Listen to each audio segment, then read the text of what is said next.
चलो दोस्तों,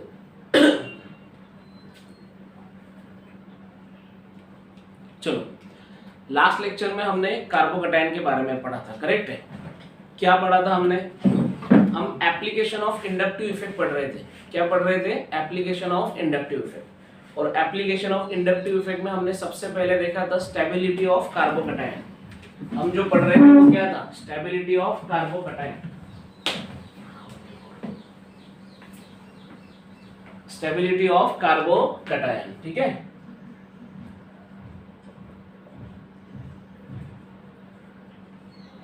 stability of carbocation के बारे में हमने क्या पढ़ा था दोस्तों?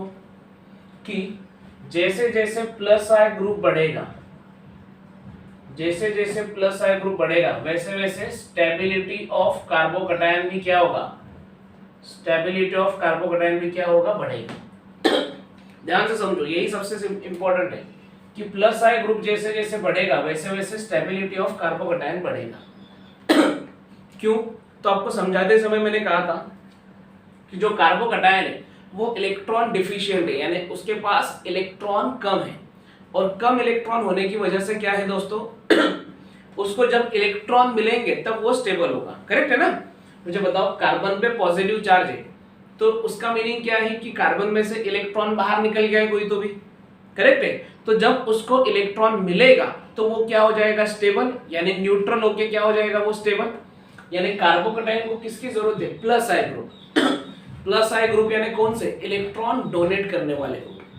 तो कार्बोकैटायन को जितने ज्यादा प्लस आई ग्रुप लगे होंगे उतना उस कार्बोकैटायन की स्टेबिलिटी क्या होगी? ज्यादा। करेक्ट? इसी का उल्टा हमने क्या पढ़ा था कि अगर माइनस आई ग्रुप बढ़ेगा, अगर माइनस आई ग्रुप बढ़ेगा तो स्टेबिलिटी ऑफ कार्बोकैटायन क्या होगा? डिक्रीज होगा। स्टेबिलिटी ऑफ कार्बोकैटायन क्या होगा दोस्तों? डिक्रीज होगा। क्यों डिक्रीज होगा? माइनस आई ग्रुप का मीनिंग क्या होता है? कि वो इलेक्ट्रॉन को अपनी ओर खींचता है, करेक्ट है?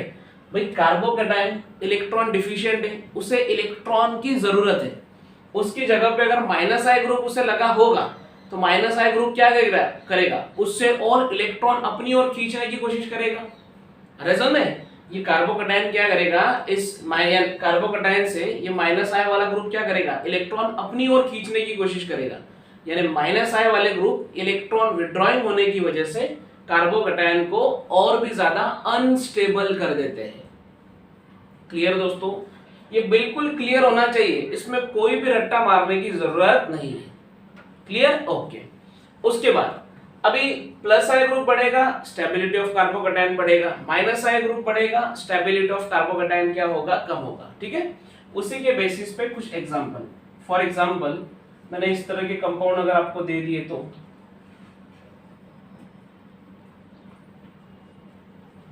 इस बीच वाले कार्बन पे पॉजिटिव चार्ज है, देन ऐसे CH3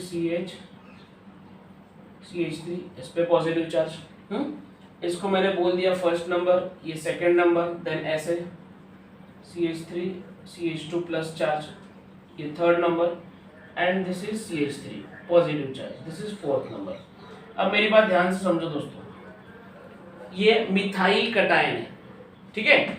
ऐसा मिथाइल कटायन जिसको एक भी कार्बन अटैच नहीं है।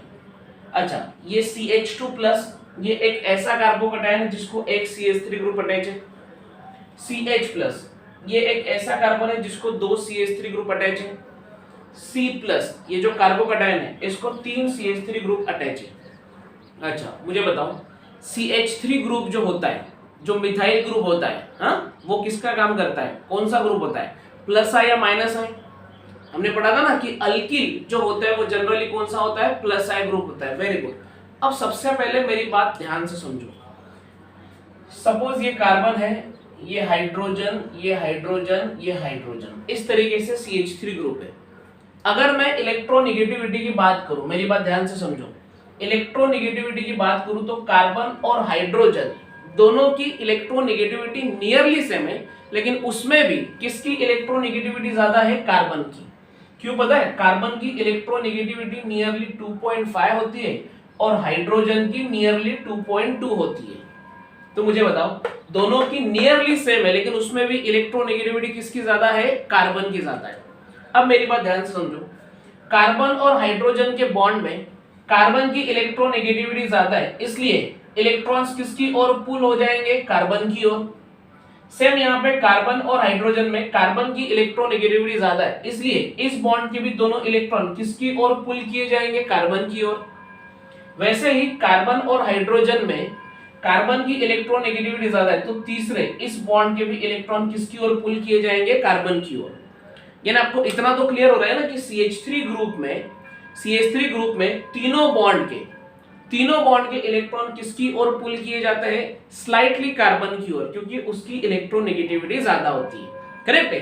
अभी ज्यादा से ज्यादा इलेक्ट्रॉन डेंसिटी कार्बन की ओर आ गई, और अभी कार्बन को कोई मोर इलेक्ट्रोनेगेटिव एटम लगा होगा, तो ये यहां से इलेक्ट्रॉन किसकी ओर जाएंगे, मोर इलेक्ट्रॉन नेगेटिव वाले ग्रुप की ओर।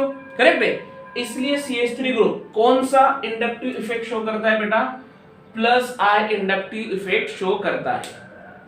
पहली चीज क्लियर। एक और चीज समझ लो, मेरी बात ध्यान से सुन लो। सपोज ये CH3 ग्रुप है और इसको ये CH2 प्लस वाला लगा है, ठीक है। मुझे बताओ, ये CH2 वाला भी कार्बन है, CH3 वाला भी कार्बन है।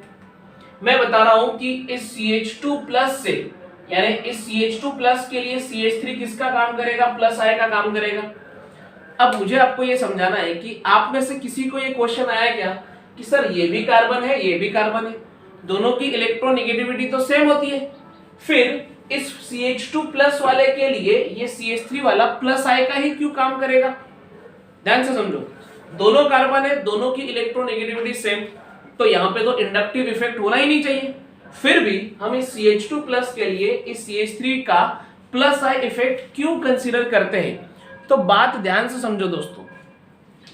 इस CH3 पे किसी भी तरह का कोई चार्ज है क्या, नहीं। इसका मीनिंग इस यहाँ पे इस कार्बन की जो इलेक्ट्रोनेगेटिविटी 2.5 होती है उतनी ही, लेकिन इस CH2 पे ध्यान से समझो, इस CH2 पे प्लस चार्ज आने की वजह से क्या हुआ, CH2 पहले न्यूट्रल था, लेकिन उसका इलेक्ट्रॉन कोई निकाल के लेके चला गया, और इस CH2 पे कौन सा चार्ज आया, प्लस चार्ज। तो किसी भी एटम पे जब प्लस चार्ज आता है तो इनडायरेक्टली उसकी इलेक्ट्रोनेगेटिविटी बढ़ जाती है, क्योंकि उसे न्यूट्रल होने के लिए इलेक्ट्रॉन लेने की जरूरत है ना। तो CH3 की कंपैरिजन में CH2 की इलेक्ट्रोनेगेटिविटी बढ़ गई है, क्यों, क्योंकि उस पे पॉजिटिव चार्ज आया है।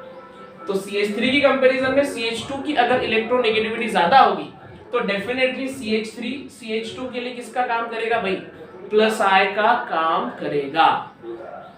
समझ में आ रहा है। तो यहाँ पे जितने भी एग्जांपल है उसमें जिसपे पॉजिटिव चार्ज है, ऐसे कार्बन की इलेक्ट्रोनेगेटिविटी बढ़ गई है ड्यू टू पॉजिटिव चार्ज, तो उससे अटैच जितने भी CH3 ग्रुप होंगे वो सारे के सारे उसके लिए, यानी कार्बोकैटायन के लिए किसका काम करेंगे बेटा, प्लस I का काम करेंगे। किसका काम करेंगे दोस्तों, प्लस I का काम करेंगे। मुझे सबसे पहले बताओ, यहाँ पे मैंने ये जो समझाया, ये समझा या नहीं समझा, क्विक मुझे बताना है, मैसेज करके बताना है मुझे। ये क्लियर हुआ बेटा, पक्का, गुड। चलो मैं इसे रफ कर रहा हूं, ठीक है। अभी हमको ये 4 एग्जांपल दिए और इनकी स्टेबिलिटी के बारे में हमको बताना है, स्टेबिलिटी के बारे में, ठीक है। अब मेरी बात ध्यान से सुनो। पहला कार्बोकैटायन, उसको एक CH3 ग्रुप यानी एक प्लस I ग्रुप लगा, उसी कार्बन को दूसरा CH3 ग्रुप यानी दूसरा प्लस I लगा, उसी कार्बन को तीसरा CH3 ग्रुप यानी तीसरा भी प्लस I लगा। तो ये जो पहला एग्जांपल है, इसमें जो कार्बोकैटायन है उसको 3 प्लस I ग्रुप लगे। उसी की कंपैरिजन में सेकंड एग्जांपल देखा जाए तो सेकंड में जो कार्बोकैटायन है उसको एक CH3 एक प्लस I लगा, उसी को दूसरा CH3 यानी दूसरा भी प्लस I ग्रुप लगा। पहले और दूसरे एग्जांपल में डिफरेंस क्या है, पहले एग्जांपल में जो कार्बोकैटायन है इसको 3 प्लस I ग्रुप लगे हैं और सेकंड एग्जांपल में 2 ही प्लस I ग्रुप लगे। हमने क्या लिखा है, जितने प्लस I ग्रुप बढ़ेंगे उतने कार्बोकैटायन की स्टेबिलिटी बढ़ेगी। यानी इतना तो क्लियर कि फर्स्ट और सेकंड में स्टेबिलिटी किस कार्बोकैटायन की ज्यादा होगी, फर्स्ट वाले की स्टेबिलिटी क्या होगी, ज्यादा। फिर कौन आएगा भाई, सेकंड, क्योंकि देखो थर्ड में जो कार्बोकैटायन है उसको सिर्फ एक CH3 यानी एक ही प्लस I ग्रुप लगा है, और जो फोर्थ वाला है इसे तो कोई भी प्लस I ग्रुप नहीं है। यानी स्टेबिलिटी का ऑर्डर क्या होगा, first is more stable then second, is more stable then third, is more stable then fourth. समझा दोस्तों? तो जितने ज्यादा प्लस आई ग्रुप प्रेजेंट होंगे उतनी स्टेबिलिटी क्या होगी कार्बोकैटायन की, ज्यादा। क्लियर? अच्छा, अब मेरी बात ध्यान से समझो। अगर आप पहला एग्जांपल अगर आप ठीक से देखो तो आपको समझेगा कि जो हमारा कार्बोकैटायन है वो कितने कार्बन से कनेक्टेड है, 1 2 3 कार्बोकैटायन 3 कार्बन से कनेक्टेड, यानी ये कौन सा कार्बन हो गया भाई, टर्शियरी कार्बन। कौन सा? टर्शियरी। सेकंड वाला देखो, सेकंड वाला कार्बोकैटायन कितने कार्बन को अटैच है, 2 कार्बन को, यानी ये कार्बन कौन सा हो गया, सेकेंडरी कार्बन। उसके बाद थर्ड वाला एग्जांपल हमारा CH2+ यानी हमारा जो कार्बोकैटायन है वो सिर्फ 1 कार्बन को अटैच है, यानी ये क्या हो गया बेटा, प्राइमरी कार्बन। और प्राइमरी कार्बन से भी लेस स्टेबल कौन सा होगा, मिथाइल कटायन। ये होता है मिथाइल कटायन। क्लियर दोस्तों? तो आप अकॉर्डिंग टू डिग्री भी याद रख सकते हो कि 3 degree is always tertiary carbon, tertiary carbocation is always stable than secondary carbocation is always stable than primary carbocation। यानी अगर आपको स्टेबिलिटी ऑफ कार्बोकैटायन पूछा तो आप अकॉर्डिंग टू डिग्री भी बता सकते हो। मुझे बताओ यहां तक सभी को क्लियर हुआ क्या, हाँ या ना? यहां तक सभी को क्लियर हुआ दोस्तों? चलो, यस मुझे समझ गया, सबको क्लियर हुआ होगा। ठीक है, अब नेक्स्ट एग्जांपल ध्यान से देखो। नेक्स्ट एग्जांपल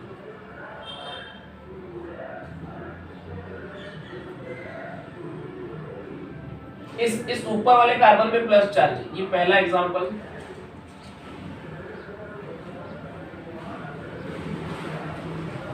ये दूसरा एग्जांपल, ये जो बीच वाला कार्बन है ना इस पे कार्बोकैटायन है।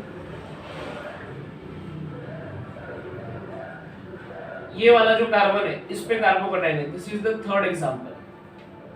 ठीक है, ऐसे 3 एग्जांपल दिए, तीनों के तीनों कार्बोकैटायन है और हमको पूछ लिया कि भाई इन तीनों की कार्बोकैटायन की स्टेबिलिटी बताओ। जब भी आपको इस तरह के एग्जांपल दिए होंगे, अच्छा मुझे बताओ ये जितने भी साइक्लोहेक्सेन के स्ट्रक्चर है क्या इसमें कोई अलग से ग्रुप जुड़ा है क्या कार्बन के अलावा? नहीं, कार्बन के अलावा अगर कोई भी ग्रुप नहीं जुड़ा है तो आप सीधा डिग्री के बेसिस पे इनकी स्टेबिलिटी बता सकते हो। डिग्री के बेसिस पे हमने क्या पढ़ा, टर्शियरी कार्बोकैटायन सबसे ज्यादा स्टेबल, उससे थोड़ा कम स्टेबल सेकेंडरी, उससे भी थोड़ा कम स्टेबल प्राइमरी। ठीक है, तो हम सबसे पहले क्या लिख लेंगे, डिग्री।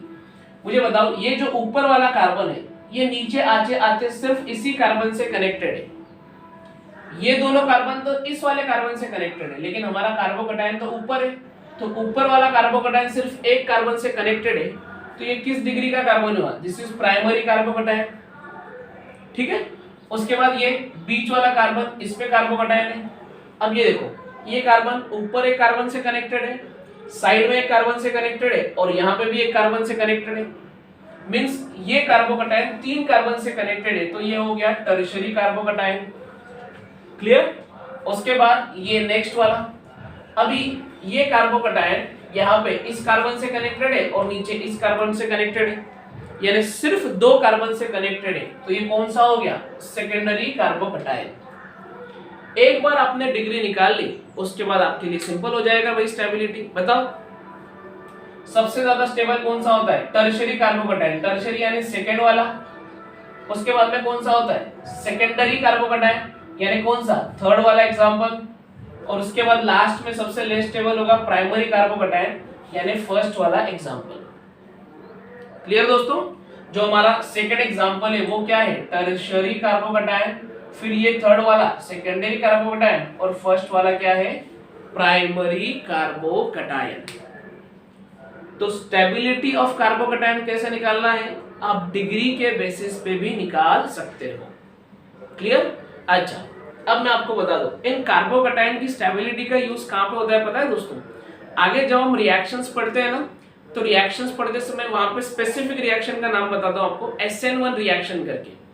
SN1 SN2 रिएक्शन होती है, उसमें से SN1 रिएक्शन होती है जहां पे हमको कार्बोकैटायन की स्टेबिलिटी देखकर आगे रिएक्शन करनी होती है। ठीक है, तो वहां पे इसी ऑर्डर का हमको ज्यादा से ज्यादा यूज होता है। क्लियर? ओके। उसके बाद एक और एग्जांपल लेता हूं। फॉर एग्जांपल चलो बता ही दो, स्टेबिलिटी CD3 और CH3 में से, CD3 कार्बोकटायन, CH3 कार्बोकटायन, इन दोनों में से किसकी स्टेबिलिटी ज्यादा होगी? चलो मैसेज करके मुझे बताओ। CD3+ और CH3+, इन दोनों में से किसकी स्टेबिलिटी ज्यादा है? मुझे बताओ। कार्बन के साथ यहाँ पे ड्यूटेरियम लगा है, यहाँ कार्बन के साथ हाइड्रोजन लगा है, किसका प्लस आई इफेक्ट स्ट्रांग होता है ड्यूटेरियम और हाइड्रोजन में? ड्यूटेरियम का ना। Very good, very good. Deuterium की स्टेबिलिटी ज्यादा होगी CH3+ से। Very good, very good. चलो इसके बाद एक और एग्जांपल ध्यान से देखना।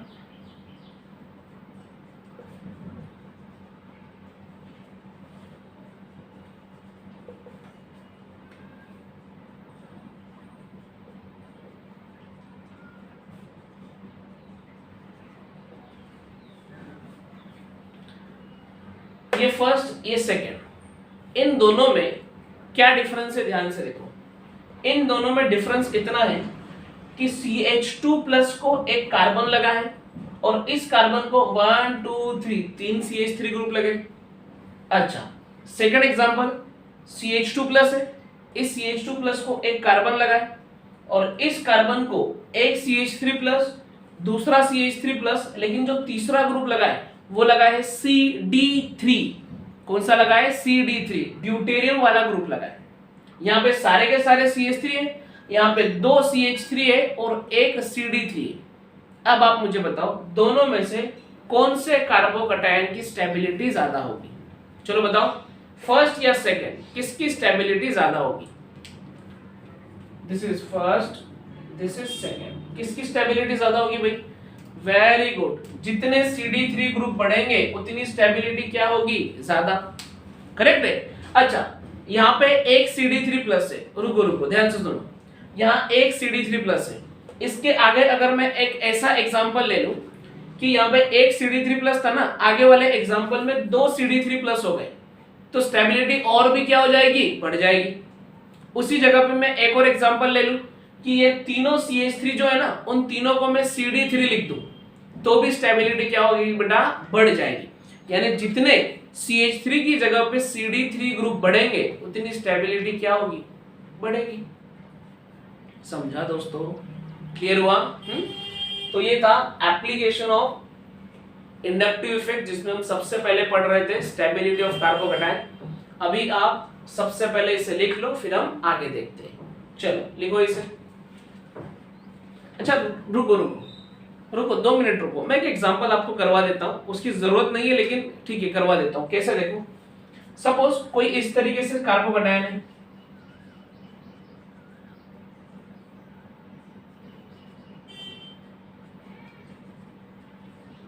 ध्यान से देखो, CH2+ को एक CH3 ग्रुप लगा है, CH2+ को CH2 लगा है और उस CH2 को एक फ्लोरीन लगा है। मुझे बताओ ये फर्स्ट, ये सेकंड, किसकी स्टेबिलिटी ज्यादा है? कार्बोकटायन की स्टेबिलिटी कब बढ़ेगी? जब प्लस आई ग्रुप बढ़ेगा तब। CH2 को CH3 लगा है, CH3+ आई ग्रुप शो करेगा। करेक्ट है। उसके बाद CH2+ को CH2 लगा है, लेकिन साथ में फ्लोरीन लगने की वजह से ये CH2F पूरा का पूरा किसका काम करेगा भाई? -I का काम करेगा। ध्यान से समझो, मोर इलेक्ट्रोनेगेटिव एटम लगा है ना CH2 को, तो ये पूरा का पूरा -I का काम करेगा। तो -I इस कार्बोकटायन को स्टेबल करेगा या अनस्टेबल करेगा? अनस्टेबल करेगा। क्लियर? और यहाँ पे तो प्योरली बेटा +I वाला ग्रुप है, यानी डेफिनेटली ये ज्यादा स्टेबल करेगा। तो फर्स्ट और सेकंड में किसकी स्टेबिलिटी ज्यादा है भाई? फर्स्ट वाले की स्टेबिलिटी ज्यादा है। समझा क्या रही है एग्जांपल? हाँ या ना? हमने यहाँ पे पढ़ा ना कि -I ग्रुप अगर बढ़ेगा तो कार्बोकटायन की स्टेबिलिटी कम होगी। समझा क्या? क्विक बताओ मुझे। ठीक है, चलो गुड, लिखो इसे।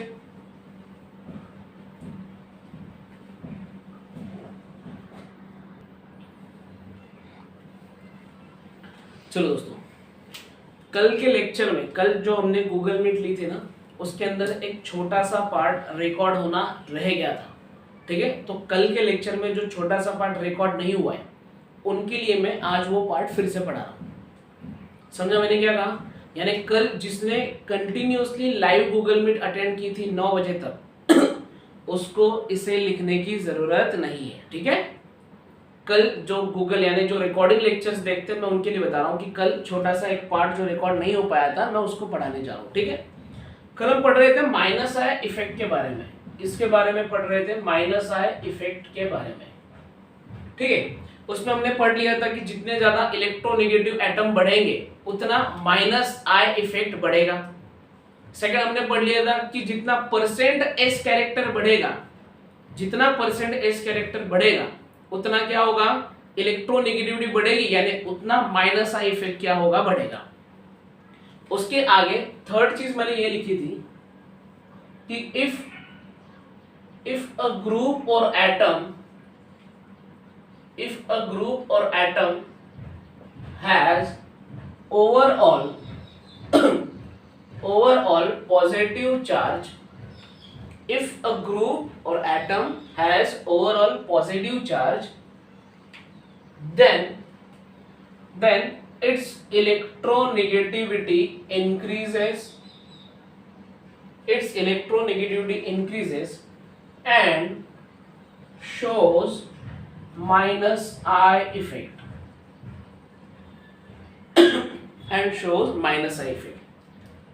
क्या लिखा, ध्यान से समझो। If a group or atom has overall positive charge, then its electronegativity increases and shows minus I effect.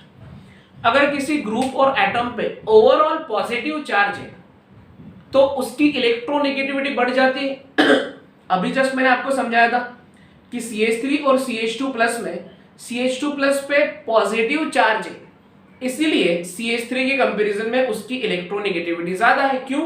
क्योंकि पॉजिटिव चार्ज होने की वजह से उसे इलेक्ट्रॉन की जरूरत है भाई न्यूट्रल होके स्टेबल होने के लिए, करेक्ट है। तो पॉजिटिव चार्ज होने की वजह से वो इलेक्ट्रॉन ज्यादा खींचेगा अपनी ओर। क्यों? तो उसे न्यूट्रल होना है ताकि वो स्टेबल हो चुके।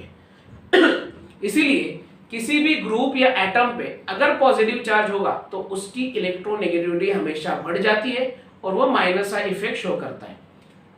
एग्जाम्पल देना हो तो for example minus I effect, for example O+ and N+, O+ और N+, अच्छा दोनों मोर इलेक्ट्रोनेगेटिव है ऑलरेडी, लेकिन उन पे प्लस चार्ज आने की वजह से इनकी इलेक्ट्रोनेगेटिविटी और भी बढ़ जाएगी और दोनों कौन सा इफेक्ट शो करेंगे, माइनस आई। उसमें भी अगर मैं आपको बता दूं कि इन दोनों में से माइनस आई इफेक्ट किसका स्ट्रॉन्ग है, तो ऑक्सीजन का माइनस आई इफेक्ट क्या होता है, स्ट्रॉन्ग। क्यों? तो भाई ऑक्सीजन पे भी +1 चार्ज है, नाइट्रोजन पे भी +1 चार्ज है, लेकिन दोनों में से इलेक्ट्रोनेगेटिविटी किसकी ज्यादा है, ऑक्सीजन की इलेक्ट्रोनेगेटिविटी ज्यादा है और प्लस चार्ज की वजह से और भी बढ़ गई है। इसलिए O+ की माइनस आई इफेक्ट N+ से हमेशा क्या होगा, ज्यादा। इसके अलावा एक और एग्जांपल आपको लिख के दे रहा हूं मैं, ध्यान से देखो माइनस आई इफेक्ट के बारे में। O+ का सबसे ज्यादा, फिर N+, फिर ऑक्सीजन और फिर नाइट्रोजन। अभी ये एग्जांपल मैंने क्या लिखा है, ध्यान से समझो। जिसकी इलेक्ट्रोनेगेटिविटी ज्यादा उसका माइनस आई इफेक्ट क्या होगा, ज्यादा। अब यहां पे ध्यान से समझो, नाइट्रोजन और ऑक्सीजन दोनों न्यूट्रल है, दोनों में ऑक्सीजन की इलेक्ट्रोनेगेटिविटी ज्यादा, यानी उसका माइनस आई इफेक्ट तो ज्यादा होना ही चाहिए। लेकिन ऑक्सीजन और नाइट्रोजन प्लस ऑक्सीजन और ऐसा नाइट्रोजन जिस पे प्लस चार्ज है, इन दोनों में मैंने किसका माइनस आई इफेक्ट स्ट्रॉन्ग लिखा है, N+ का। क्यों? क्योंकि इस नाइट्रोजन पे प्लस चार्ज होने की वजह से इसकी इलेक्ट्रोनेगेटिविटी ऑक्सीजन न्यूट्रल वाले ऑक्सीजन से और भी ज्यादा हो जाती है। तो प्लस चार्ज की वजह से इस नाइट्रोजन की इलेक्ट्रोनेगेटिविटी बढ़ी तो इसका माइनस आई इफेक्ट भी क्या होगा, बढ़ेगा। समझ में आ रहा है? और N+ की कंपैरिजन में तो ऑक्सीजन पे भी अगर प्लस चार्ज आ जाए तो उसी की इलेक्ट्रोनेगेटिविटी ज्यादा, यानी O+ का माइनस आई इफेक्ट N+ से भी क्या होगा, ज्यादा। दोस्तों ये क्लियर हुआ क्या, हाँ या ना? ठीक है। उसके बाद नेक्स्ट एक और एग्जांपल लिख के दे रहा हूं मैं माइनस आई का, ध्यान से देखना। सबसे ज्यादा माइनस आई किसका होता है पता है, इसका होता है NF3+। ऐसा नाइट्रोजन जिसके साथ 3 फ्लोरीन कनेक्टेड है और ऊपर से उस नाइट्रोजन पे प्लस चार्ज आता है, इसका माइनस आई इफेक्ट सबसे स्ट्रांग होता है। इससे थोड़ा वीक होता है Nr3 प्लस, इससे थोड़ा वीक होगा Nr3 प्लस, उससे थोड़ा कम होता है NH3 प्लस। ठीक है, उसके आगे अगर आपको लिखना है कि उससे भी थोड़ा कम होता है NH2R प्लस, और उससे भी कम होता है NHR2 प्लस, NHR2 प्लस।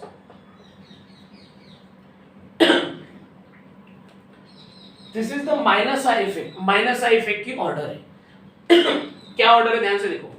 सबसे ज्यादा माइनस आई किसका, NF3 प्लस का, उससे थोड़ा वीक NR3 प्लस का। मुझे बताओ, हमने डिग्री ऑफ अमाइन पढ़ा था, करेक्ट है। एक नाइट्रोजन को 3 अल्किल ग्रुप लगे तो इसकी डिग्री क्या होगी, ये कौन सी डिग्री का होगा, ये टर्शियरी डिग्री होगा, this is tertiary amine.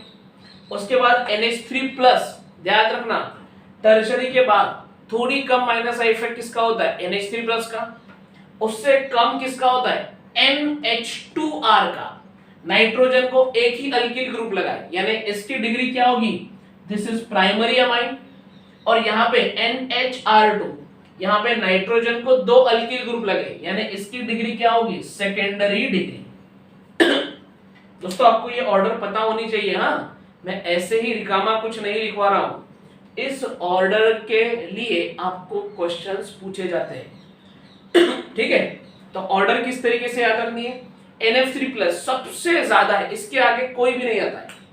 NF3 plus सबसे ज्यादा माइनस आई इफेक्ट, फिर टर्शियरी वाला, फिर सिंपल अपना अमोनिया आ जाता है NH3 प्लस, फिर प्राइमरी वाला आता है, और फिर कौन आता है, सेकेंडरी वाला। इस तरीके से आपको ये ऑर्डर याद रखनी है। क्लियर दोस्तों, ओके। उसके बाद एक बहुत ही इंपॉर्टेंट नोट यहाँ पे, कि अभी आपने एक चीज तो देख ली कि जो मोर इलेक्ट्रोनेगेटिव एलिमेंट्स हैं उनकी इलेक्ट्रोनेगेटिविटी ज्यादा होने की वजह से वो कौन सा इफेक्ट शो करते हैं, माइनस आई इफेक्ट शो करते हैं। और उस पे प्लस चार्ज आने के बाद तो भाई वो माइनस आई और भी ज्यादा शो करेंगे, करेक्ट। अच्छा, लेकिन जो मोर इलेक्ट्रोनेगेटिव एलिमेंट है उस पे कभी भी इजीली प्लस चार्ज आता नहीं है। जो मोर इलेक्ट्रोनेगेटिव एलिमेंट है उस पे कभी भी इजीली प्लस चार्ज आता नहीं है। ठीक है, उस पे अगर प्लस चार्ज आएगा तो उसकी एक कंडीशन होती है, कौन सी, मैं उसी को लिखवा रहा हूं, ध्यान से समझो, कि more electronegative element, more electronegative element accommodate positive charge only if their octets are complete। क्या लिखा है दोस्तों, मैंने ध्यान से समझो, कि कोई भी मोर इलेक्ट्रोनेगेटिव एलिमेंट, अभी मैं जनरली किसकी बात कर रहा हूं पता है, ऑक्सीजन और नाइट्रोजन की। देखो सबसे हाईएस्ट इलेक्ट्रोनेगेटिविटी किसकी, फ्लोरीन की। भाई आज तक ऐसा कोई कंपाउंड नहीं है जिसमें फ्लोरीन पे प्लस चार्ज आ जाए, ऐसा कोई कंपाउंड नहीं है जिसमें फ्लोरीन पे प्लस चार्ज आ जाए, क्योंकि उसकी इलेक्ट्रोनेगेटिविटी हमेशा सबसे ज्यादा है, तो वो तो नहीं आ सकता।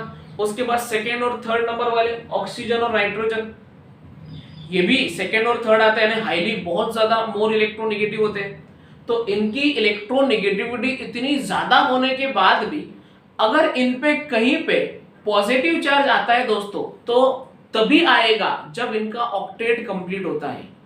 यानी क्या बता रहा हूं मैं, more electronegative element like oxygen and nitrogen तभी पॉजिटिव चार्ज अपने ऊपर एक्वायर करते हैं जब उनका ऑक्टेट क्या होता है, कंप्लीट होता है। कैसे, फॉर एग्जांपल देखो H3O plus and NH4 plus. ठीक है, H3O प्लस में ये प्लस चार्ज ऑक्सीजन के ऊपर है, NH4 प्लस में ये जो प्लस चार्ज मैंने निकाला है ना, ये नाइट्रोजन के ऊपर होता है। अच्छा, ये कैसे फॉर्म होता है, सबसे पहले मैं आपको बता दूं, ध्यान से देखो ये कैसे फॉर्म होता है।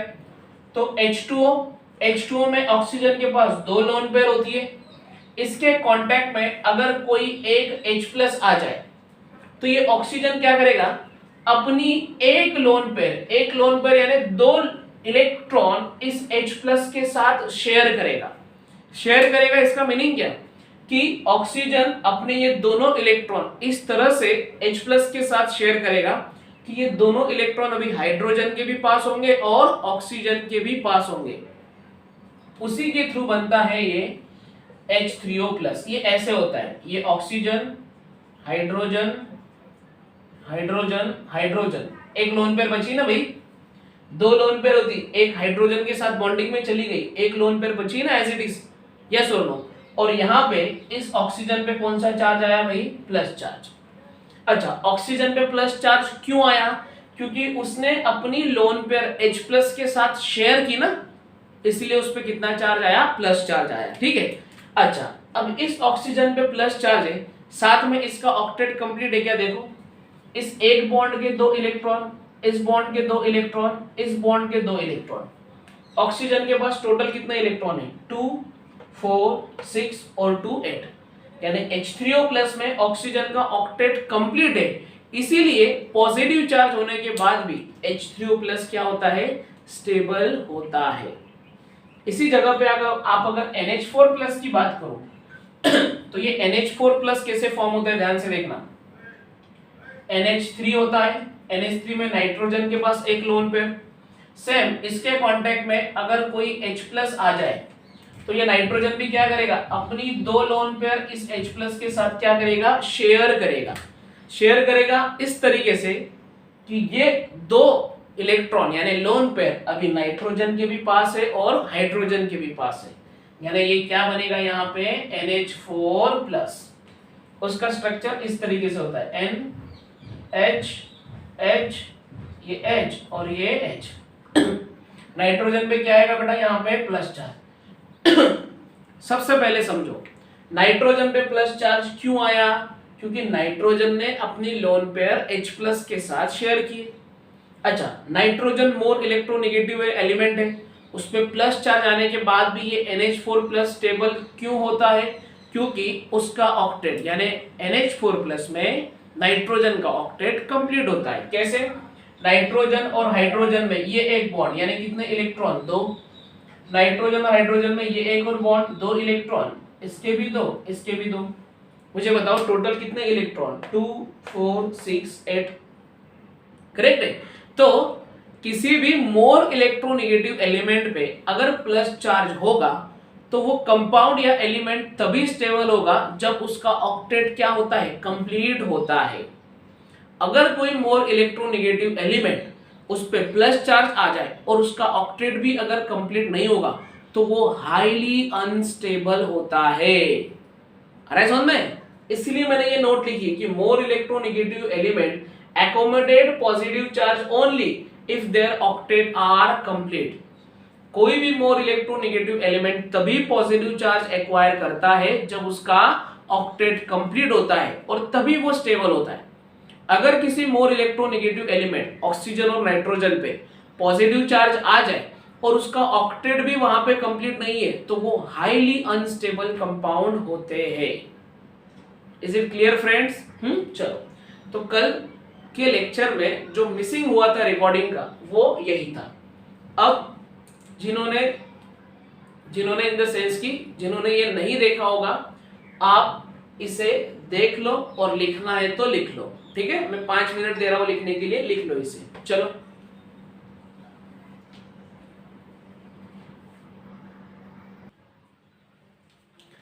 चलो तो हमने स्टेबिलिटी ऑफ कार्बोकैटायन पढ़ लिया था सबसे पहले एप्लीकेशन में। सेकेंड हम पढ़ेंगे अभी stability of carbon ion. Second, stability of carbon ion. ये कार्बन पे निगेटिव चार्ज, ठीक है। अच्छा, अभी आपको एक चीज तो क्लियर होगी भाई, हम एप्लीकेशन ऑफ इंडक्टिव इफेक्ट में क्या पढ़ रहे हैं, stability of reaction intermediate, carbocation, carbon ion, carbon free radical. आगे जो हम देखेंगे ये सारे क्या है, रिएक्शन इंटरमीडिएट्स होते हैं, करेक्ट है। अभी सबसे पहली चीज आप ये समझो कि भाई कार्बन आयन फॉर्म कैसे होता है, ये बहुत जरूरी है दोस्तों, ठीक है। सपोज इस तरीके का कोई ग्रुप है, ये कार्बन है, इसे ये R1 लगा है, ये R2 लगा है, ये R3 लगा है, और इस कार्बन के साथ सपोज कोई मेटल कनेक्टेड है। कार्बन के साथ कौन कनेक्टेड है? सपोज कोई मेटल।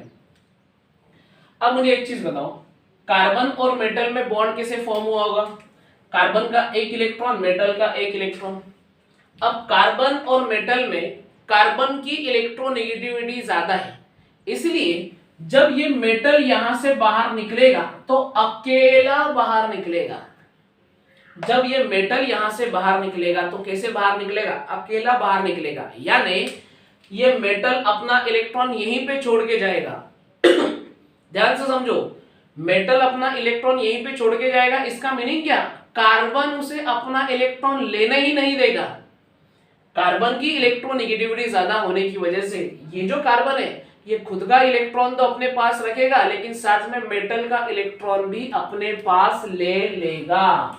यानी ये इस तरीके से बनेगा, R2, ये कार्बन, ये R1, ये R3, और इस कार्बन में कौन सा चार्ज बेटा? Negative charge. निगेटिव चार्ज क्यों आया? ध्यान से समझो, इस कार्बन ने खुद का इलेक्ट्रॉन तो लिया, लेकिन साथ में इस मेटल का भी इलेक्ट्रॉन अपने पास रख लिया। यानी जब ये मेटल यहां से निकला तो किसके फॉर्म में निकला बेटा? M+ के फॉर्म में निकला ना। M पे कौन सा चार्ज? प्लस। क्यों? क्योंकि उसका एक इलेक्ट्रॉन कार्बन ने ले लिया है भाई। क्लियर? अच्छा, एक और चीज समझो, जब कार्बन पे निगेटिव चार्ज है तो कार्बन पे जब निगेटिव चार्ज है तो एक्चुअल उसके पास वो कितने इलेक्ट्रॉन्स होते हैं? 2 इलेक्ट्रॉन्स होते हैं। ध्यान से समझो कैसे। तो ये दिख रहा है, ये 2 इलेक्ट्रॉन, कार्बन का एक इलेक्ट्रॉन खुद का है, लेकिन एक इलेक्ट्रॉन उसने किसका लिया है? मेटल का लिया है। तो एक एक्स्ट्रा इलेक्ट्रॉन बढ़ा है, इसलिए कार्बन पे कौन सा चार्ज है? Negative charge. लेकिन एक्चुअल में कार्बन के पास यहाँ पे कितने? ये 2 इलेक्ट्रॉन है ना, एक खुद का और एक मेटल का लिया हुआ। ये मैं क्यों बता रहा हूं, ध्यान से समझो।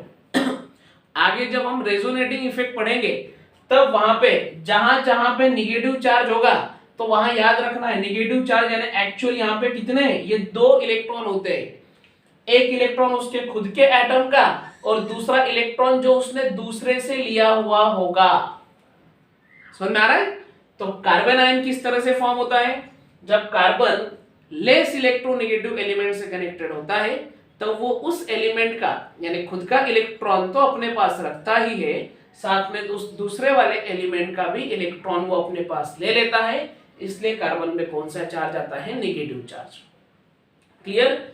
अब इसकी अगर ऑर्बिटल डायग्राम बनानी तो कैसी बनेगी? ध्यान से देखना, ये कार्बन, ठीक है, दिस इज R1, ये R1, ये इस तरीके से, ये R2 अबोव द प्लेन, ठीक है, डार्क वाली लाइन क्या होती है? Above the plane, this is R2, ये डॉटेड लाइन क्या होती है? Below the plane, this is R3, ठीक है। अच्छा, इसको बनाते समय थोड़ा गलत बन गया, ये कैसे मैं बताता हूं, रुको। ऐसे ही क्यों बना वो भी बताता हूं, ध्यान से देखो। ये कार्बन, ये यहां पे R1, फिर यहां पे ये अबोव द प्लेन वाला बॉन्ड, दिस इज R2, फिर ये बिलो द प्लेन वाला बॉन्ड R3। इस कार्बन पे निगेटिव चार्ज है ना, निगेटिव चार्ज है ना, कितने इलेक्ट्रॉन? ये 2 इलेक्ट्रॉन भाई, ठीक है। और इस कार्बन पे यहाँ पे निगेटिव चार्ज है। आप कहोगे सर आपने इसको ऐसे ही क्यों बनाया? तो मेरी बात ध्यान से समझो, अगर मैं इस कार्बन का, ध्यान से सुनो, इस कार्बन आयन का अगर मैं हाइब्रिडाइजेशन निकालने की कोशिश करूं, चलो यहां से निकालते हैं। इस कार्बन का अगर हाइब्रिडाइजेशन अगर हमको निकालना है तो क्या निकलेगा? Single bond single bond single bond, 3 sigma bond, एक लोन पेयर है क्या? कार्बन आयन, कार्बन के पास ये दो इलेक्ट्रॉन यानी लोन पेयर हो गया ना अभी, तो 3 सिग्मा बॉन्ड, एक लोन पेयर, 3 + 1, आंसर कितना आया? 4। आंसर 4 यानी हाइब्रिडाइजेशन कितना हुआ? sp3, करेक्ट है। लेकिन sp3 हाइब्रिडाइजेशन में कंडीशन क्या है? 3 + 1 की, और 3 + 1 की कंडीशन होगी तो शेप क्या होता है? शेप क्या होता है भाई? This is pyramidal. शेप क्या होता है? पिरामिडल होता है ना, हाँ या ना? तो देखो मैंने जो शेप यहाँ पे बनाया है ये कौन सा बनाया है, पिरामिडल शेप बनाया है। याद है ना दोस्तों, NH3 में हम ऐसे ही करते हैं ना, याद है क्या, केमिकल बॉन्डिंग में हम पढ़ते हैं 3 sigma bond 1 lone pair 3+1 hybridization sp3, shape कौन सा, पिरामिडल। तो जो कार्बन आयन होता है उसका शेप कौन सा होता है भाई, पिरामिडल होता है। अच्छा मुझे एक चीज बताओ, जब मैंने हाइब्रिडाइजेशन निकाला sp3 तब इन लोन पेयर्स को मैंने काउंट किया ना, इन लोन पेयर्स को काउंट किया, इसका मीनिंग क्या कि ये जो ऑर्बिटल है ये कैसा ऑर्बिटल है बेटा, हाइब्रिडाइज ऑर्बिटल है। ये दो लोन पेयर जिस ऑर्बिटल में प्रेजेंट है ये कैसा ऑर्बिटल है, हाइब्रिडाइज ऑर्बिटल है, हाइब्रिडाइज्ड ऑर्बिटल। अरे सुन में, इसको हाइब्रिडाइज ऑर्बिटल क्यों काउंट किया क्योंकि लोन पेयर मैंने काउंट की ना sp3 हाइब्रिडाइजेशन निकालते समय। तो याद रखना कार्बन आयन के अंदर ये दो लोन पेयर जहां पे प्रेजेंट होती है वो ऑर्बिटल कौन सा होता है, hybridize orbital. Clear, sp3 hybridization, shape pyramidal पता चल गया। उसके आगे कुछ चीजें मुझे बताओ, यहाँ पे नंबर ऑफ बॉन्ड पेयर कितनी है, नंबर ऑफ बॉन्ड पेयर यानी सिर्फ बॉन्ड की बात कर रहा हूं, कितने बॉन्ड है 1 2 3, नंबर ऑफ बॉन्ड पेयर 3। और इसमें अगर इलेक्ट्रॉन की बात करूं, इलेक्ट्रॉन इन बॉन्ड पेयर में इलेक्ट्रॉन कितने बताओ, bond pair yes 2 4 6 6 electron, very good. ठीक है, उसके बाद आगे मुझे बताओ, यहां पे लोन पेयर कितनी है, लोन पेयर कितनी है यस लोन पेयर 1 है। यहां पे अनपेयर्ड इलेक्ट्रॉन कितने हैं, अनपेयर्ड इलेक्ट्रॉन कितने हैं, एक भी नहीं, ये दो दो दो, और लोन पेयर है यानी 2 इलेक्ट्रॉन है, सिंगल इलेक्ट्रॉन कोई भी नहीं यानी अनपेयर्ड इलेक्ट्रॉन कितने हैं 0। ठीक है, उसके बाद total number of electron, total number of electron मुझे बताओ इस कार्बन आयन के पास टोटल नंबर ऑफ इलेक्ट्रॉन कितने हैं। मैं कार्बन को रेड पेन से बना देता हूं। इस कार्बन आयन के पास टोटल इलेक्ट्रॉन 2 4 6 और ऊपर वाले 2 8, टोटल नंबर ऑफ इलेक्ट्रॉन कितने हैं बेटा, 8 इलेक्ट्रॉन है। 8 इलेक्ट्रॉन है यानी इसका ऑक्टेट क्या है, कंप्लीट। अगर ऑक्टेट कंप्लीट है तो ये इलेक्ट्रॉन डिफिशिएंट हुआ या इलेक्ट्रॉन रीच हुआ, this is electron rich species. और अगर ये इलेक्ट्रॉन रीच होगा तो मुझे एक चीज बताओ, अगर ये इलेक्ट्रॉन रीच है तो न्यूक्लियोफाइल का काम करेगा या इलेक्ट्रोफाइल का, yes this is act as nucleophile. किसका काम करेगा, न्यूक्लियोफाइल। न्यूक्लियोफाइल को हम ऐसे दिखाते हैं ना दोस्तों, Nu-। न्यूक्लियोफाइल यानी ऐसी स्पेसिस जिसके ऊपर निगेटिव चार्ज होता है, न्यूक्लियोफाइल यानी ऐसी स्पेसिस जिसके ऊपर निगेटिव चार्ज होता है।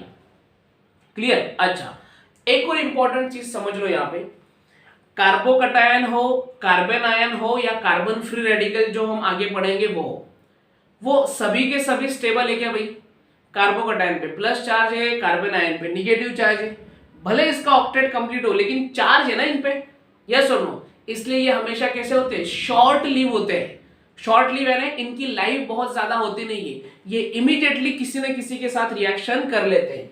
तो मैं यहाँ पे लिख देता हूं कि जो कार्बन आयन होता है ये कैसा होता है, शॉर्ट लिव, लाइफ कम होती है।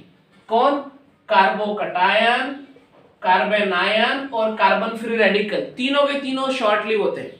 इसलिए इनको लिखा जाता है कि ये हाईली अनस्टेबल है, क्योंकि वो इमीडिएटली रिएक्शन करके स्टेबल होना चाहते हैं।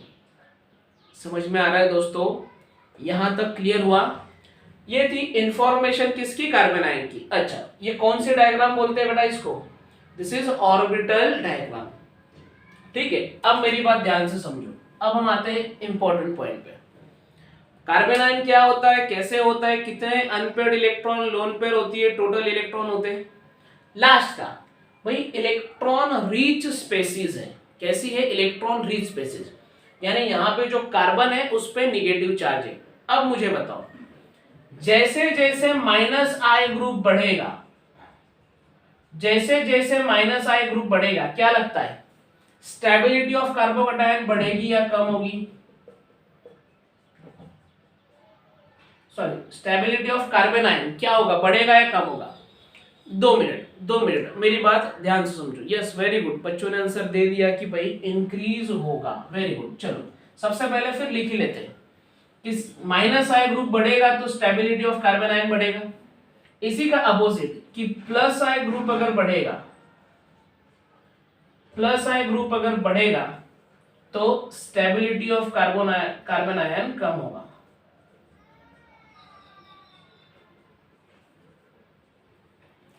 Yes, decreases. गुड। अभी ध्यान दो दोस्तों, बिल्कुल ध्यान दो। ऐसे क्यों होगा भाई, मेरी बात ध्यान से समझो। कार्बन आयन यानी कार्बन के ऊपर निगेटिव चार्ज है, अगर उसको स्टेबल होना है तो उसे क्या करना होगा दोस्तों, अपना निगेटिव चार्ज उसे क्या करना पड़ेगा, निकालना पड़ेगा ना। अपना निगेटिव चार्ज वो कैसे निकालेगा, इलेक्ट्रॉन को डोनेट करके। अच्छा, इलेक्ट्रॉन कब वो डोनेट कर पाएगा, जब कोई लेने वाला होगा तब ना भाई, हाँ ना। तो कार्बन आयन को स्टेबिलिटी कौन देगा, माइनस आई ग्रुप। माइनस आई ग्रुप क्या करते हैं दोस्तों, इलेक्ट्रॉन विड्रॉइंग ग्रुप होते हैं, वो इलेक्ट्रॉन को अपनी ओर खींचते हैं। करेक्ट है। तो कार्बन आयन जो होगा, जो कार्बन आयन होगा दोस्तों, उसके ऊपर ऑलरेडी निगेटिव चार्ज है, और उस निगेटिव चार्ज को जब वो निकालेगा तब स्टेबल होगा। तो माइनस आई ग्रुप क्या करेगा, उससे इलेक्ट्रॉन लेके उसके माइनस वाले चार्ज को क्या करेगा, निकालेगा वहां से, यानी एक तरीके से वो कार्बन आयन को क्या करेगा, स्टेबल करेगा। सेकंड चीज, प्लस आई ग्रुप बढ़ेगा तो स्टेबिलिटी ऑफ कार्बन आयन कम होगी, यानी प्लस आई ग्रुप कार्बन आयन को अनस्टेबल करेगा। कैसे? कार्बन के ऊपर ऑलरेडी निगेटिव चार्ज का बर्डन है, उसमें प्लस आई वाला ग्रुप अगर लग जाए तो वो और उसे इलेक्ट्रॉन देने की कोशिश करेगा, यानी और इलेक्ट्रॉन दे के वो उस कार्बन आयन पे निगेटिव चार्ज बढ़ाएगा, यानी कार्बन आयन को क्या करेगा, अनस्टेबल करेगा भाई। क्लियर? तो कार्बोकैटायन प्लस चार्ज वाले को कौन स्टेबल करेगा, प्लस आई वाला स्टेबल करेगा। कार्बन आयन माइनस चार्ज वाले को कौन स्टेबल करेगा, माइनस आई इफेक्ट या माइनस आई ग्रुप क्या करेंगे दोस्तों, स्टेबल करेंगे। क्लियर? समझा? चलो आप इसे लिख लो, फिर हम इसके कुछ एग्जांपल्स देखते हैं। लिखो इसे।